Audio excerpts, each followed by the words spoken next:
I think what it is, right? I was trying to figure out like when did this like go wrong, quote unquote, because I remember when the game, was Yeah. older, or the game was newer, and it was like the earlier sets, like um it was less about like matchups and just like playing good Digimon, quote unquote, because like I think what it is that, well, I got reminded of this because like Jill in the chat put that, like, Shine versus Talisman, like that's just Shine the versus auto losing. Dianamon.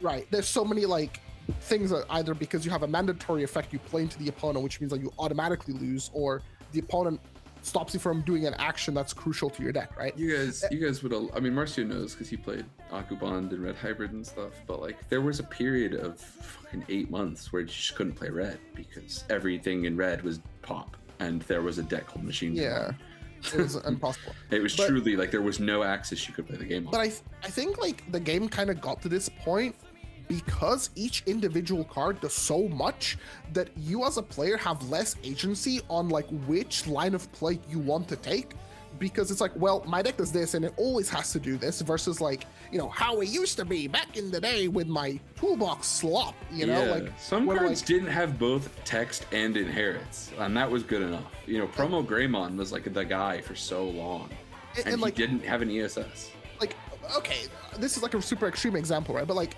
when you were playing BT1, it was like you would make Omni, but just like making Omni didn't like win you the game. Like if you made Omni proactively, the opposing player could go, okay, answer to your Omnimon, and then they would set you back, your whole stack back, and then you had to like build up. But they weren't dead just because they lost their main stack because like, things were like happening on board or whatever. So, and like even to, I think like all the way up until, I would say, when did cards like really start hand holding you? I mean, I think I think BT8 is when the game really changes. I think like the starter decks around BT8 are like a clear like step up of like, oh, you are supposed to like high key. I know we don't like, we've all made our case for Mastemon or DNA or whatever, but like high key, the starter deck Gatomon is a card I remember as like a tipping point. I'm like, oh, this does everything for this damn deck. Okay, it did a lot, but even then, there were so many decks that could like punish like the Gatomon. Like, yeah, it wasn't that it was foolproof. I'm just saying, like, you're asking like when things changed. I think that is like the start of them designing a card that is like a one-stop. I think it was later. I think yeah, Thomas, later. Think about it this way: we used to go to individual card. I'm not talking about individual card. Are you talking about like when the game plan a deck was acting to make was like, oh, I win the game now? Like Andrew, to take it away. Yeah, so think about it this way: we used to use Jesters for testing silly decks because the player base were not good enough to keep up with the amount of skill that we have. Now decks are too good that you can't take a certain tier of deck to Jesters because they will resolve mandatory effects in front of you and you'll die. Yeah. What was the tipping point for that? For me, it's maybe around 17 at a push, but I would be willing to go 21. Oh, I think 17 is like, I think you're too late there still, maybe. I would say, I think like for me, the tipping point, because in 14 like, is the one I would have said. Like Luga. With Luga and training. 14 to 15, I think, is like when decks kind of became like autopilot-y, and partially not just, guys, it's a big ruse. We're talking about trainings, baby. You all idiots. I said boosts for the problem before. Marcy gets trainings. Andrew, bitch about scrambles? Bitch about scrambles. No, scrambles are good. No, but I think like in 14, it wasn't like, okay, sometimes you made the Mirage and, burst mode, you died, but that wasn't like always the case. But I think like your game plan was a lot more like linear, where like each card just started like doing the chain. Like it was like this into this into this into this, boom boom boom boom boom. Like 9 I think is like not a great point, because like 9 was super optimized. I think 9 was just really optimized. Thank you. Yes, it was a super optimized meta. It wasn't that like the cards did everything for you. Like I could do a Grandis OTK, but it was just like each card was individually You had to be strong. shown what you were going for a Grandis OTK or for a Wargrey OTK, though. Like, there were points where it was like, or Alphamon, right? Like if you didn't understand what you were doing, the deck didn't genuinely didn't play itself. That's what I'm saying. It's just like when you say it's optimized, it's a difference between an optimized deck today and an optimized deck. So that's what I'm saying. Like people now could still fuck up a BT19. It was like, weren't. I don't know, because even there were like, for better or for worse, it was a purple deck. There was importance to what you trashed that could potentially fuck up. Like a new player could not convincingly. But as long as you just discarded the next level, you comboed. But there's other things, especially like BT14 Luga, where you had to play out additional bodies that mattered. I think there was stuff that mattered there. I'm talking about like you watch them go and they go to do the next action. You go mandatory effect that you has to resolve, and you watch as your board dies. Like where you sometimes play against yourself for better or for worse against like a new player, for example. I think those decks, even BT12, fucking Beelzemon, still had enough. Hey, yeah, you could fuck this up. You know what else? Sorry, I want to add one more thing before we move on from like this exact context in Digimon history. The other thing I think that changes BT14 and 15 to me, and I maybe I'm going to get some flack for this because I actually think they're intelligently designed cards on the whole, is things that trigger on like automatic triggers rather than player action. So like start of main phase rookies. Like when the game was like promote Patamon, hit your security, like that's kind of the game playing itself, right? Like, or like Gabumon was have mat, draw a card. And you're like, wow, I go into the next thing that says have mat, draw a card. So that's kind of where I'm getting at, where like the point I'm trying to make is that like don't defend Apocalypse was the least they didn't think a goddamn what they didn't. I've said this on the show before. I don't have to do it again. They were genuinely convinced that purple players would just not be interested. They really thought 100% all the way to the bottom of their hearts that people were gonna use Lady Devimon BT15 to put an Apocalypse level 6 into the raising area. Not one fucking part of them were like, oh, they'll never draw one trash one.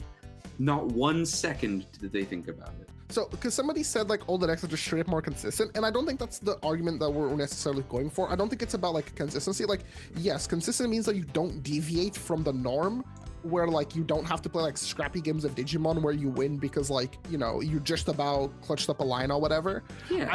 I'm talking it more about like decks that require you, what Tom was talking about, how like decks or individual cards make you do an action that is like a progression to like your stack, you know, like you promote your rookie, your rookie will evolve for free. You might evolve into your 4 out of your own free will, but when you evolve into your 4, your 5 will then do a thing and then evolve into your 6 for reduced cost by whatever. So it's like so much of like what decks do now is like this card will make it so that I go into the next card for free or cheaper.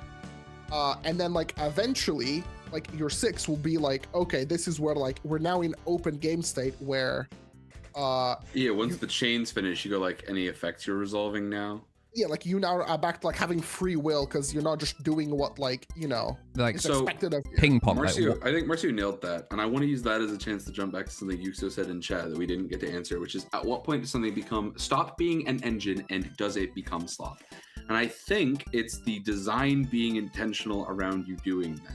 Yeah. So when something is like, oh, this is just the least I can pay for the most I can get in, you know, like let's talk about like, I don't think Bloom is a slot deck, but I think if your green deck's green and like, if Mega Gargomon truly has no home, he's that homeless that he's like, I guess my best friend is Lilamon now, you know what I mean? Or like Green Ranger, like Leopardmon is not playing any of his bum-ass Deva level 5s. It's not happening.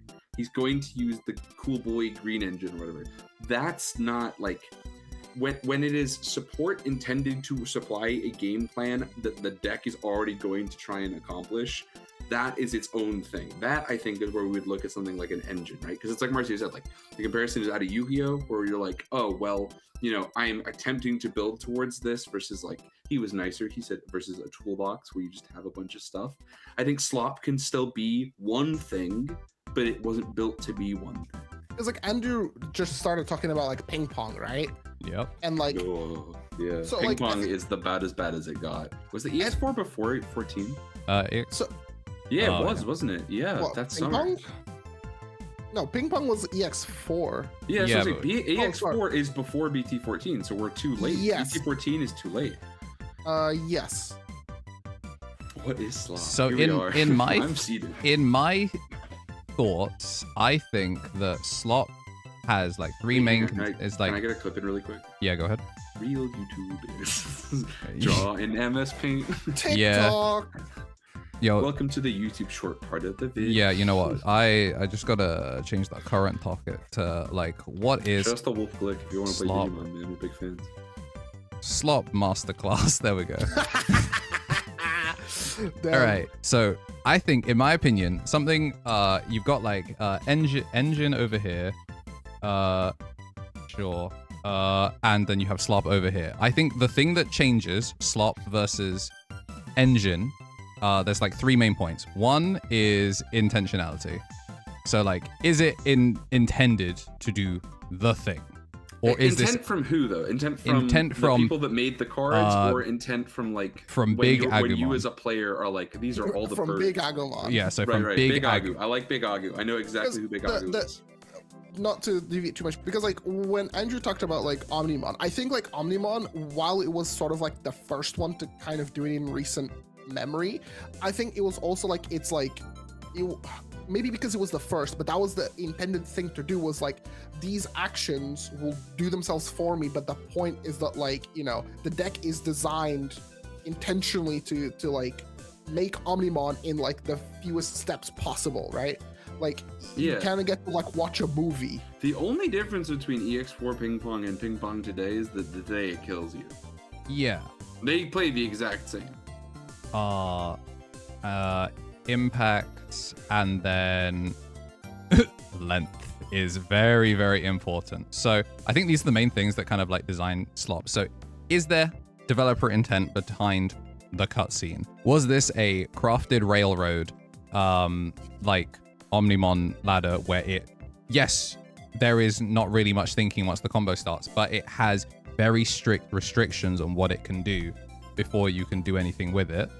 Or does it end up being a little too flexible? Like Galaxy, there's not a lot of thought about what you do. You have to play this package of cards. And you could argue that Galaxy is an engine. And at the start, people probably would have. But the more you realize that there are flexibility points, then it starts to trend back into Slop, because you stop caring about going 3 into 4 into 5 into make a middling level 6. You now start going, well, I'm playing more of the blue ones because they end on Hexablow, or they end on Mirage. I think Galaxy is like a good sort of like comparison to like Yu-Gi-Oh, where like you're playing like a spellcaster thing to then like end on like it's the most one-to-one to Yu-Gi-Oh for sure. Right. I think like Galaxy kind of works. Whereas like with plants is like you could kind of do the same thing, but like you don't kind of get rewarded for it, and like you lose a lot of your flexibility. Yeah. Versus like with Galaxy, where you like Galaxy like got to the point where like actively wanted you to like, it was just, why would you, unless you were role playing, why would you ever go into your intended things when the other things that you could go into were just so much better? Yeah, there was no other blue that mattered that way. And that is how we end up on step 3, which is impact. What is the payoff? There's like, you could, because like Galaxy, you were leveraging a bottom end to enable like a top end, whereas like with plants, it was like your top end required like your bottom end, or like what's like another engine that isn't exactly these two? Dark Animals. Dark Animals. Or Growlmon. Or Yellowvac to a degree. Yellowvac I think is pretty good. Because Yellowvac, we saw sort of like it evolved into like Slop. It kind of just became like Magna X. Yeah, it became a. So I think one of the things that's interesting there is Armourvac versus Patamon, Angels. like Shine Hybrid, like the or Angels, right? Yeah, or Angels, like stuff like that. Like once it goes, all right, here's the engine, and then it turns into, oh, this was actually just the quickest way to make a completely different deck. I feel like that goes from being engine kind of towards Slop, because the impact goes from like, here's a 2-3 card combo that was very intended, and then due to an oversight, it flexes into an impact that was just not expected.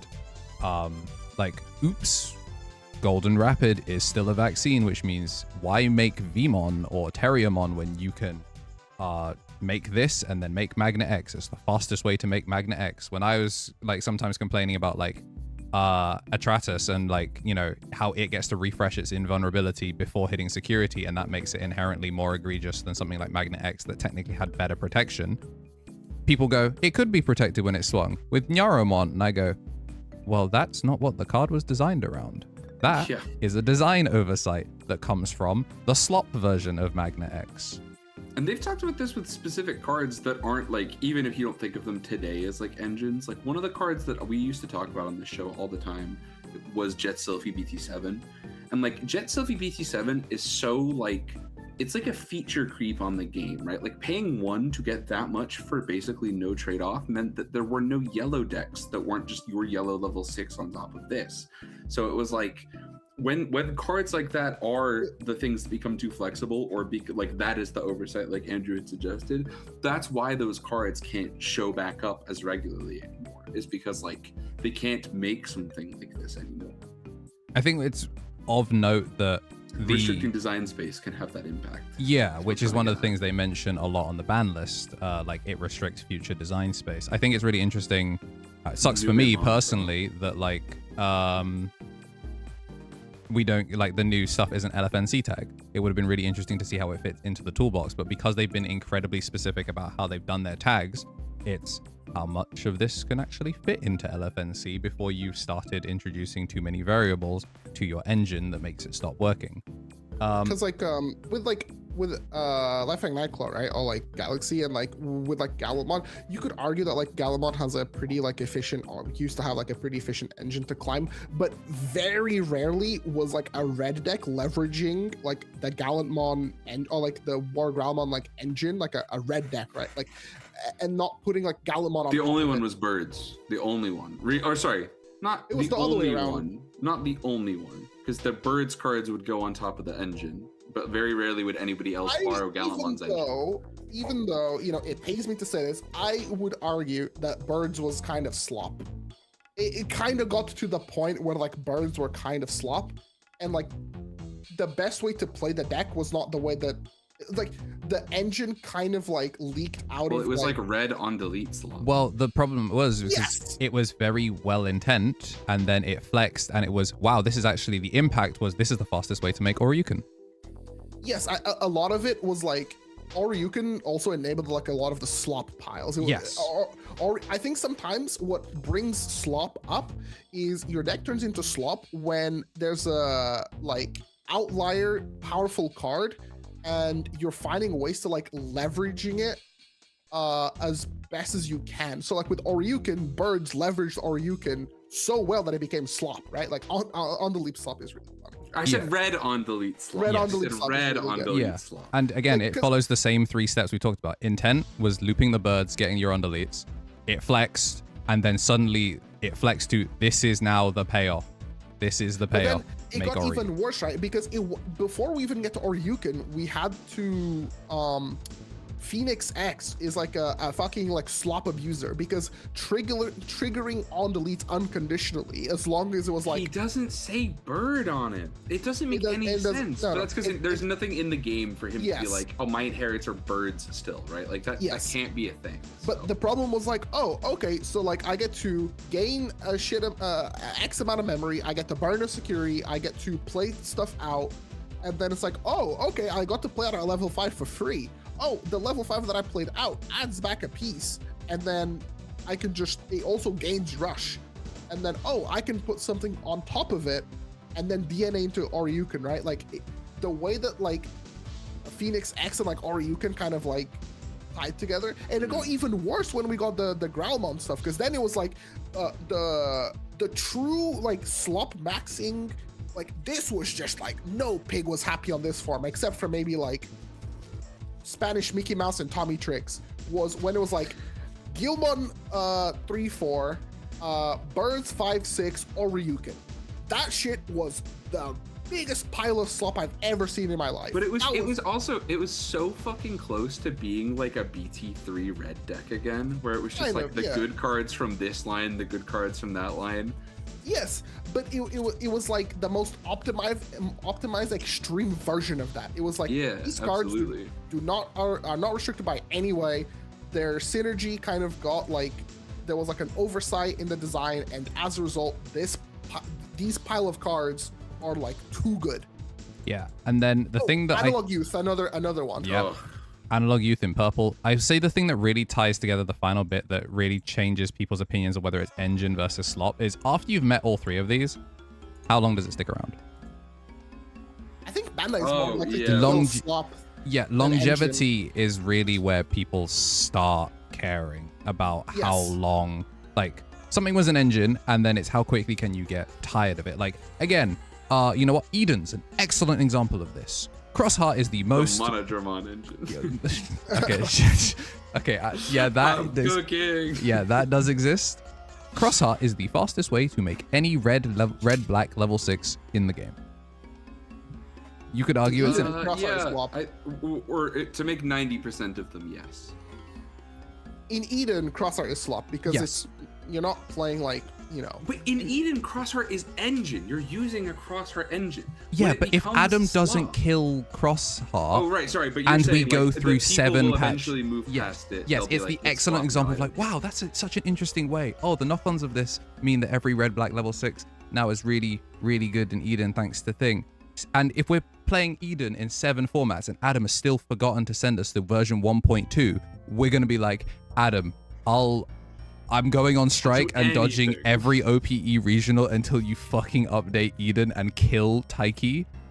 Then, you know, the length mattered there. I think it's tough to end a Misplay segment where we go, and guys, sadly, there is an unquantifiable vibes-based component of this definition, where if you just think something's lame and it's been around for a long time, it's slop. Yes. Because, bro, every blue deck ever is slop. Okay. No, that's not true. And then we have Force was blue tamer slop. the hidden No. You're just calling it because you don't like it. Agenda, baby. Yes, so this is That's the what I hidden mean. fit. They've been in the game too long. This is where you ignore all of the previous 4 things and simply push the agenda. What I like is cool, what you like is cringe, slop is everywhere. Okay. Royal Knights are slop, first, by the way. I don't like the Royal Knights. They're slop now. Demon Lord slop. I'm sick of Demon Lord slop. No, Demon Lords is slop because it just became Ruin mode. It's like Ruin mode slop. Like Demon Lords is Ruin mode slop. You're right. Because it's no longer about like the Demon Lords themselves. It's about Them being level 6s that you can put ruin mode on. mean, a lot of the 7s end up like creating slop. Like a lot of the reasons why we build decks around 6s, and when you can build around a 7, you get to play 6s for free with no opportunity cost.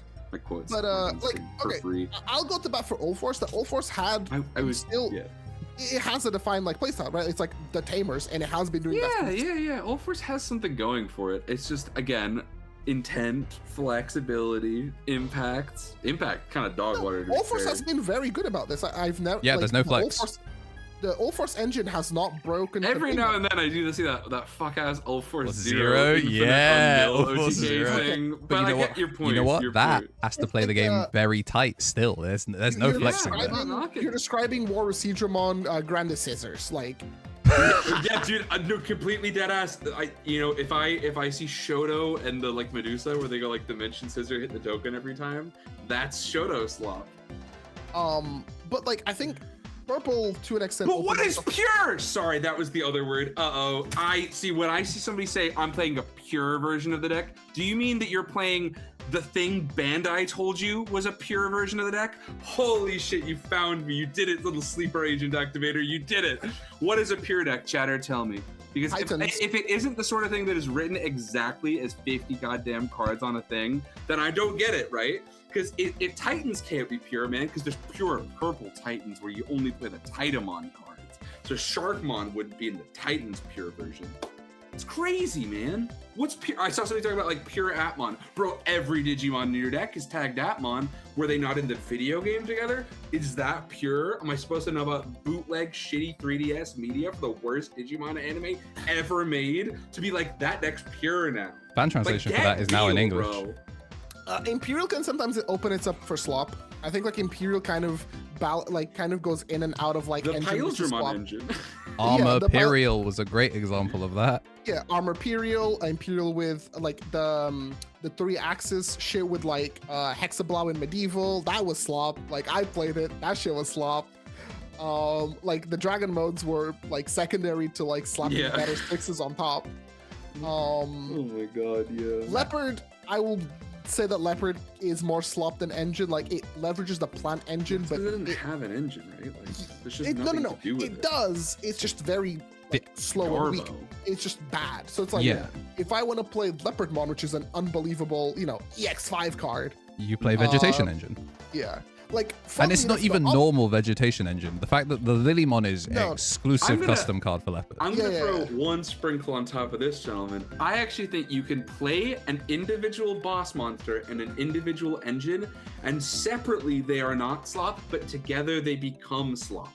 So Green Ranger, Leopardmon is not a slop card. The Plants engine is not a slop card. It is an engine. But if I put damn near 50 of those beautiful little homogenized nightmares together with some training, some boosts, some scrambles, and a Mimi in there, my brother in Christ, that's green slop. Do you know what takes it over the edge for it being slop, though? It's the Vortex, the Medieval.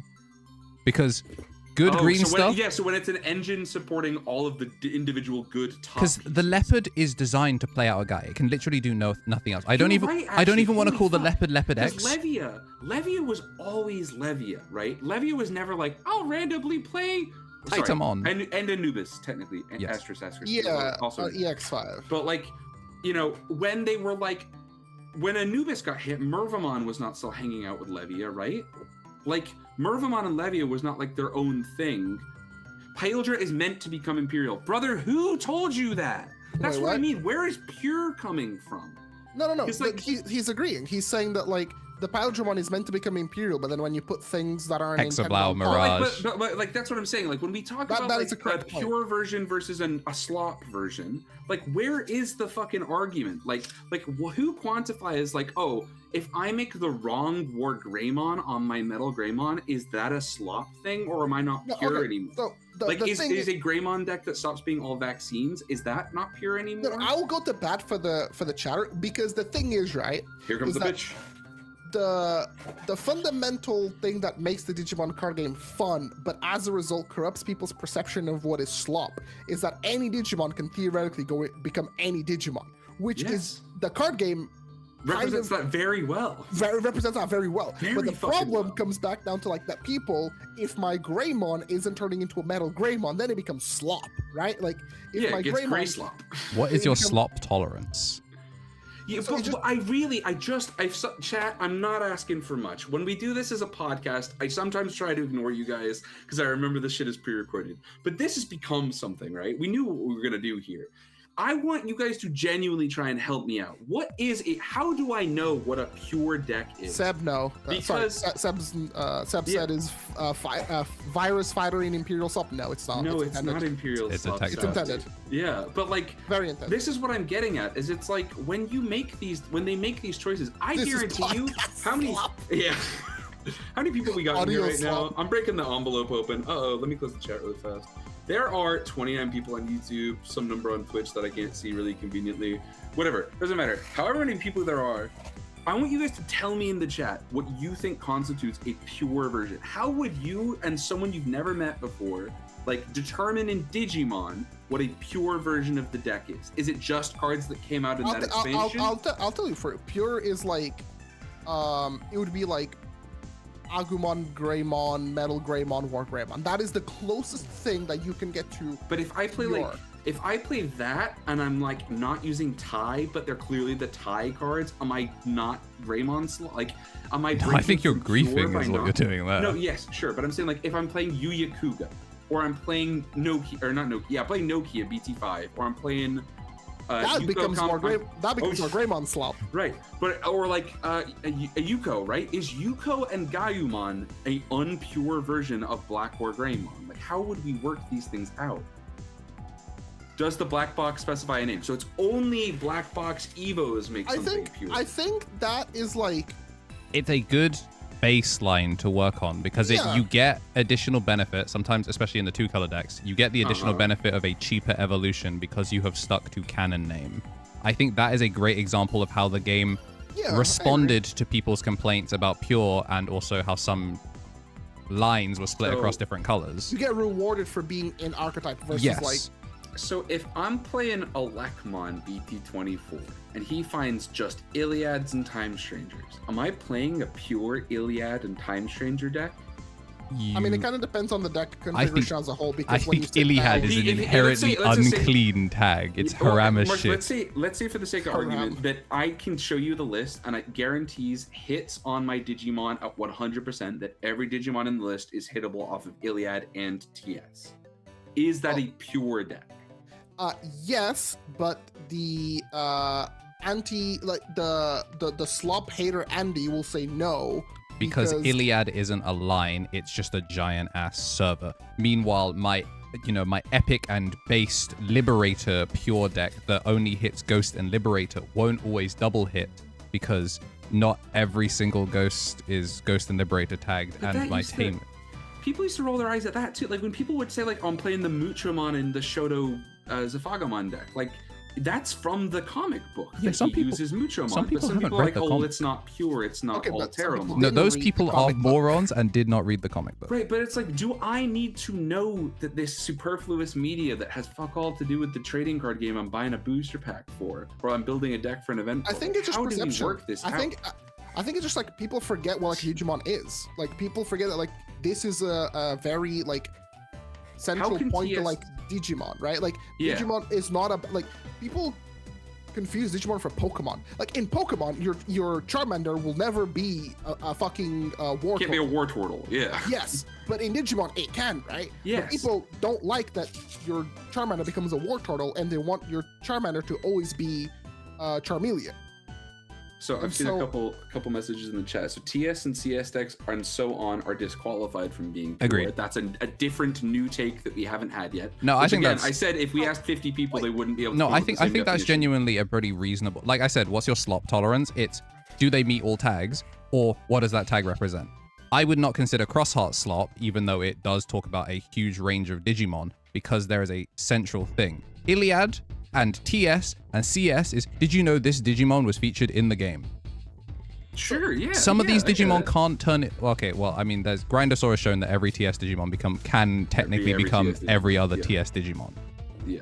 However, like if you were to run into them in the wild, you're going to run into the Gear Forest guys, and they're all technically like a Gear Forest thing. Right, so if Gear Forest is a pure deck, you can play pure Gear Forest by playing TS with its sub-tag. I think there's levels to it. I would say it is more pure than like a TS or Iliad. Like E-Daters, right? Like any E-Dater the fish TS stuff, or the TS Angel stuff, that can be pure, right? So I'll explain even on the Pokemon thing, right? I think like a lot of people forget that like Digimon isn't just about like your quote-unquote canon evolutions, and it's more comparable to like routes in Pokemon, right? It's like imagine you had a deck that was like Route 104, and like all of the available Pokemon. That's a great comparison. You fucking killed that. Yeah. All the Pokemon in Route 104 is like that constitutes like your deck or your line or whatever. Yeah. But people just want it to be like fucking Charmander, Charmeleon, Charizard. Yeah. But like Digimon is closer to like this is your Cinnabar Island deck. Any Pokemon that's on like on native to like Cinnabar Island, that's your deck, right? And that's like people just kind of like don't account for that, and then because it deviates from that, then it's like, oh, this is slop now. But it's like, no. Yeah, I love that we got the Sylphie one and how we defining canonicity back to back, because Sylphie's an excellent example, and Shaq, when he's not explicitly doing war crimes, excellent example. You're getting Cody's Armadillomon that's going to turn into whatever the best Samari or something else is, or Ankylo, that then might turn into TS TK's or Patamon. CS Shacklemon. Like, I think that's a great example, as well as like where Marcio says this is a centralizing point for a lot of people that are not familiar with the Digimon media, or are not familiar with every form of Digimon media, is their understanding of a canon is unique to what they know. Like, Veemon's a great example, like the All Force. What the polar bear doing? Why is Why is Kamiya in All Force? And that's because there's a canon where there's a V-Tamer manga. Yeah, this is a canon where he has it. And I think that's what's really cool about the Digimon card game. But because, again, you need to know so many random niche things, people's definition of slop changes partially due to ignorance. I was gonna say, it's also that it's not just what they do know, it's what they don't know, right? Yeah. So we've seen 1,000, not just today, and I'm not pointing it like chat. You guys have been extremely asking, like, there's been questions and answers today on this Cypher game. Not normally how we do things on here, but like, when we get to like, oh, well, I think this is slot because it's the 5th Omnimon in a row. But it's like, it's not like, when we make the case, it's like, oh no, it was obviously Omnimon. It's the Virus Busters debut. Like, they were always getting Omnimon. It's like, if you do or don't know about certain things in the media, where are you supposed to draw the line? I'm like, how can you be Galarian Omnimon versus right? Like, Aldean Omnimon? Yeah, and it's like, how are you supposed to be expected to know these things to then be like, what constitutes like a pure thing? If like, anything, pure, I think it's pure less is something egregious. I get hung up on. I'm willing to draw my own fucking line in this and do that and be like, when I see something like that, it's a whole other thing. But like somebody in chat earlier said, like, is that not a role-playing deck? And I would say even that is different, right? Because role players are like intentionally choosing cards they know aren't optimal. I have Chimera in Ghosts. Do you know why? Because it's broken. And also, because Violet resolved it in the thing, I get a free pass. I could put Ruin Mode in that shit, and you couldn't flame me because I would pull up the screenshot from the comic where she does it and tell you to hold my nuts. It's also extra funny that they chose to do this, like this, you know, we're obviously blowing this out of proportion, but this whole like thing about like the X amount Omnimon, the 18th or 19th Omnimon, it's extra funny because this is like, I think if I'm right, this is the first Omnimon that is more single target removal and not like board wide removal. Yeah, this is an Omnimon that doesn't beat the Evoromon. Like, yes, this is an Omnimon that doesn't beat a wide board. Traditionally, most Omnis, which have been Royal Knight Omnis, have taken care of like wide boards, like delete all of the highest, choose a level, get rid of that level, and then pop the rest, or that's like the less ace, sources or something, or names, or everything with like, you know, this one is like, I get rid of like 2 guys at most. I hate one virus really much. He's busting the virus. Yeah, that's true. This one also has no on-play. No on-play, which is, you know, well, technically the BT1 one didn't have on-plays, but like... I think it's the first Omnimon to get one since the Royal Knight's Omnimon though, right? Yeah. Yeah, like, I can't even remember if it had an assembly. Like, because it got overused. We got so many Omnimons in a short span, but Melga Wargray got an actual pure pile / their slop / whatever cards. But if you can't define it, like... I genuinely think this is like a complete, like, somebody said this somewhere once, but I think this is, with respect, I think that is a bait opinion, because I genuinely can't feel it in me that can be some, like, I could see 101 of my bestest buddy Gabumon getting 100 new cards, and it would be like, oh, well, whatever, it's another Gabumon. But if they don't have anything to do with each other, and they aren't themselves like part of some pure thing or whatever, then like it doesn't matter how many of them there are. It's not like it's contending. Like, you are never gonna get a different Digimon in the Virus Busters level 7 slot. He's always canonically like there. 3. I mean, Metal Empire's even worse. Yeah, like, that's valid. I am someone that's not particularly fan of seeing Charizard in every single... Frustration is different than genuinely thinking it's like something wrong with the game. You're like, I'm sick of it personally versus the game is Kusoge, this is terrible. Everyone, nothing but Omnimon. Everyone talks from their own lens of their experience. If someone fucking loves Charizard and they're like, man, I love seeing Charizard every season. Look what Charizard does now. Isn't that so cool? Wow, he's big in this one. That's so cool. Me going, fuck, I'm so tired of Charizard. Oh, in ZA, he's probably going to get Charizardium Y or whatever. You know, Flygon doesn't have a fucking Mega, but do you know who's about to get their 3rd one? Charizard. It's true. And why is that? Because corporations appeal to the people that are right, okay? If you like a dog shit fucking no-name, you deserve nothing. You could complain and cry every Nintendo Direct that there's no Flygon whatever, no Flygon this, don't care. I'm sorry, if my guy from the 90s is still kicking it and your guy, you know, didn't break into like, what, he's not on a Uniqlo t-shirt, bro. I don't know what to tell you. No Uniqlo t-shirt, no middle schooler top 5, then it's not worth it. You know who is on the high schooler, middle schooler, university student top 5, bloody Charizard. It's something with Omnimon. You're right. My bro. point still stands. Omnimon sells, okay? Nobody gets into the Digimon card game because of little fucking Sangomon. Who gives a shit about Sangomon?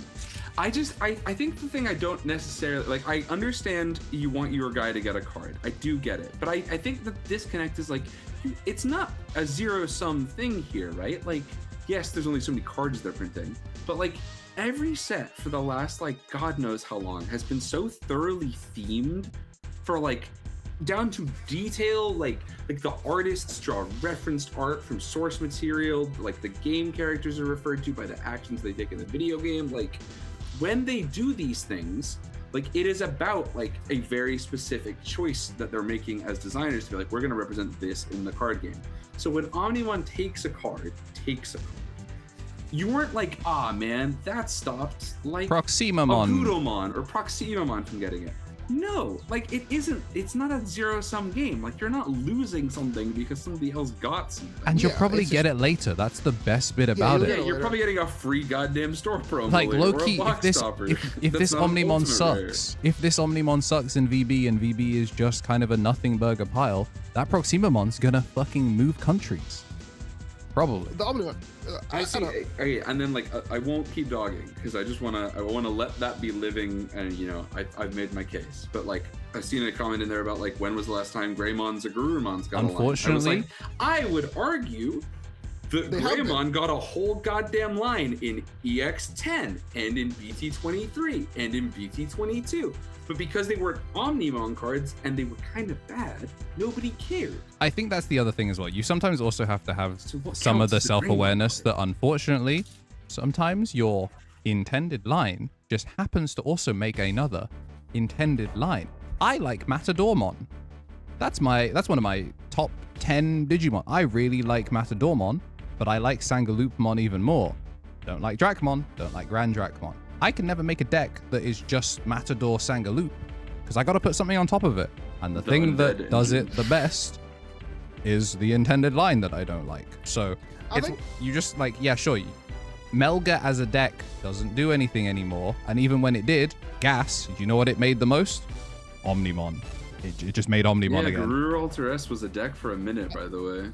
A lot of it is just like And again, EX10 was a whole line. It's like product literacy, right? It's like understanding like what is coming out ahead of time to like manage your expectations. Because like when they announced Shambhala, me and Tom, we were like, dude, we know what Shambhala is going to be. And then they were like, also, we're supporting the pendulum decks. We were like fucking like Pog champing. We were like, this is like the best thing ever. But then like some people then kind of like get disappointed because they don't understand like what a product releasing, like they don't understand like what the contents mean.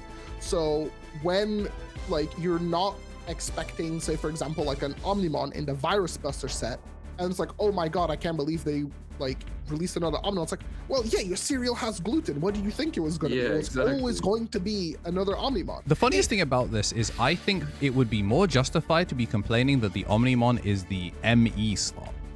Because I was at UKGE and we looked at the Humulos thing and I went, oh, there's no level 7 because Chaos Dramon is as far as the card game is concerned, a level 6 mega. Like there's no 6+ thing for ME. So I was like, oh, this has to end in an Omnimon. As far as we knew, Chaos has always been and always was a 6. So it was neat that they were like, we're changing up how we're doing things. Chaos Dramon's a 7.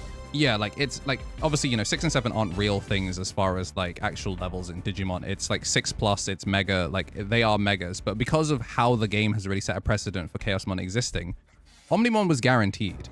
Like just genuinely guaranteed. Because we knew what the set was about. And if the Metal Empire guys were complaining that it's like, oh, I didn't really want my Metal Empire Machine Dramon deck to end on Omni, valid complaint. If you looked at Virus Busters and didn't realize that the thing that has War Greymon in the thing wasn't going to contact fuse into Omni, that is on you.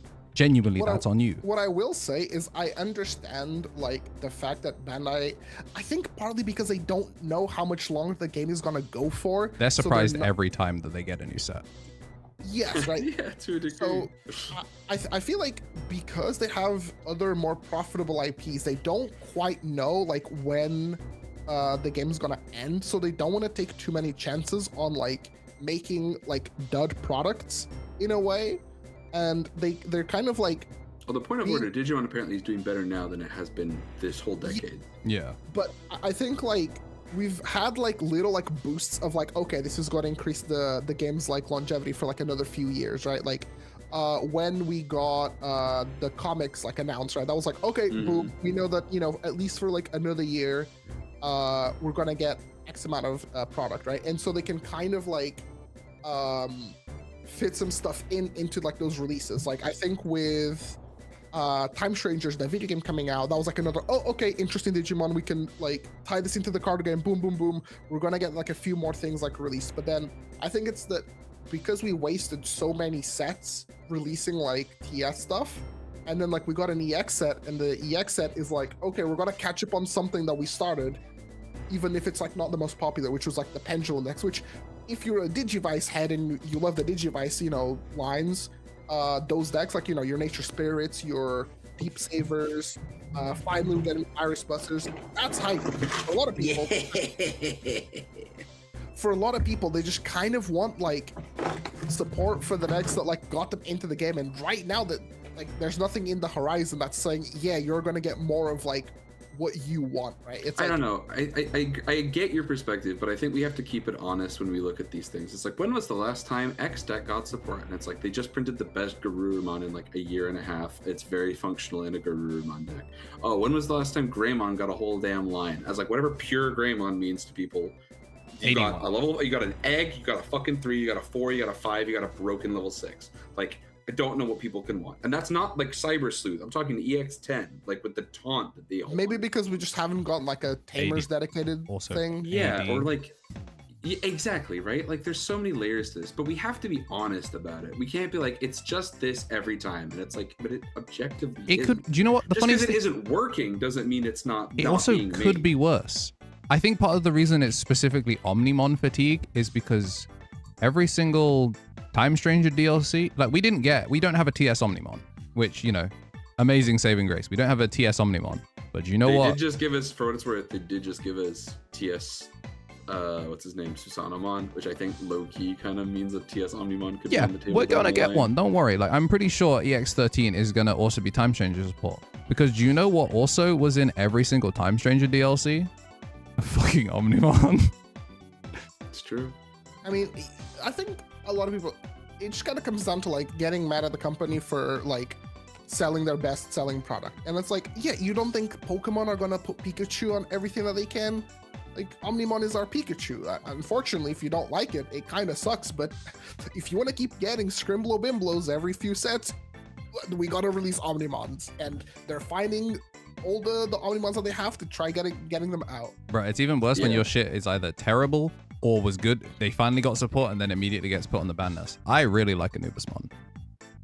I have to clarify that I liked Anubismon kind of before the TCG, and I was playing him in BT4. And yeah, I'm not gonna get another one for ages. He's not even in Time Stranger. That makes it a pure Anubismon deck. I was not doing pure things with that slot pile, I can tell you very much.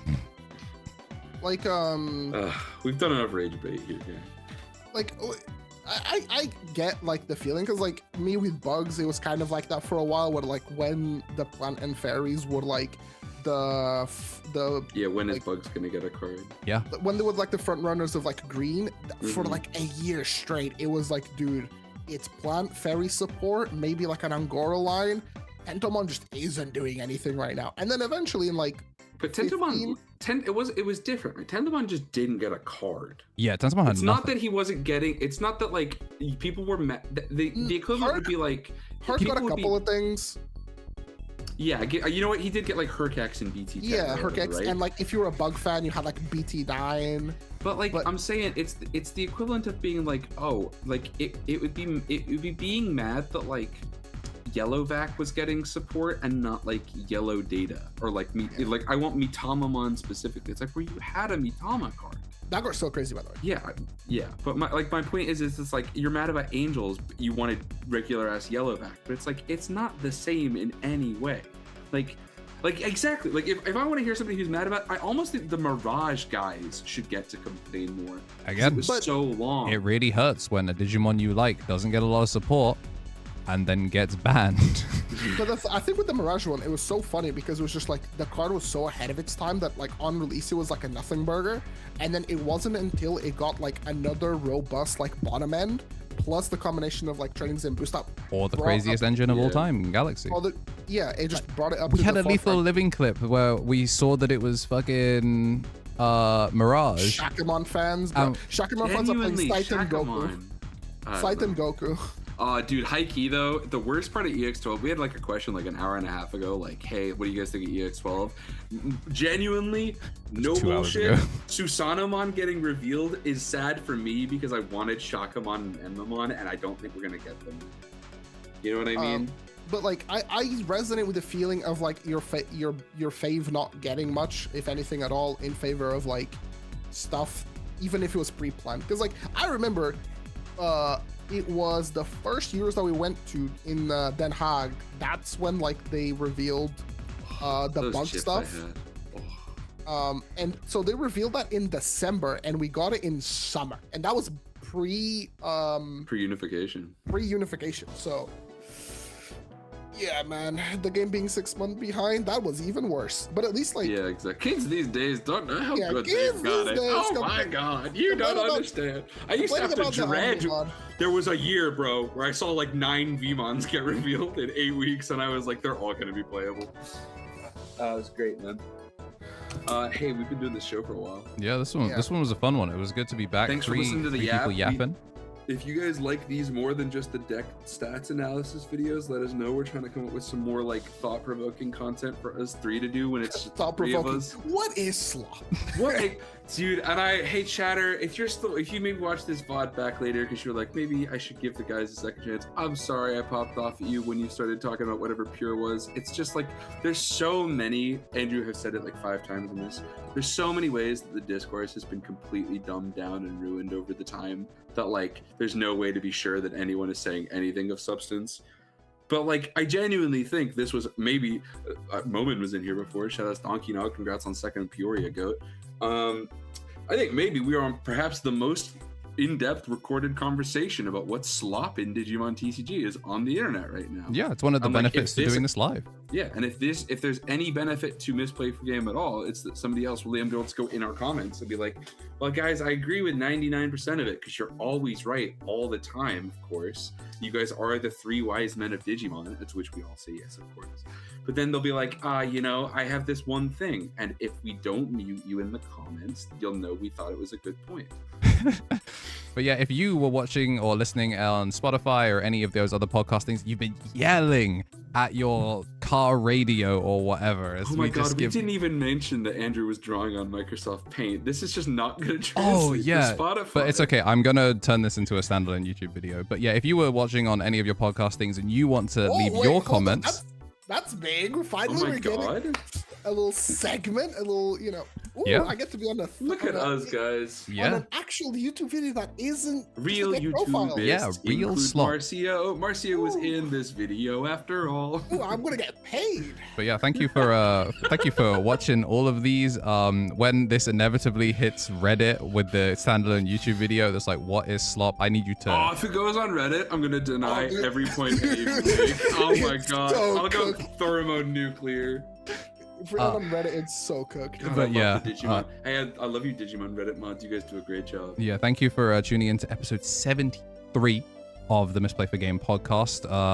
Next week, I think, are going to be... We got some events to cover and a second and a return of a game show that people have been asking about. Probably on a Sunday. But yeah, our days will be a little bit wonky. Me and Marcio are mysteriously busy for a weekend soon after that. No comment. No comment. Fellas, shall we do the thing that people have been waiting for and is usually quite contested when it's these 3 people right here? Yeah, I was gonna say, I feel like we could do a pure outro here.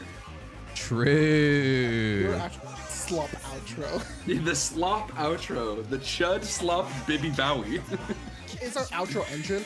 Baba.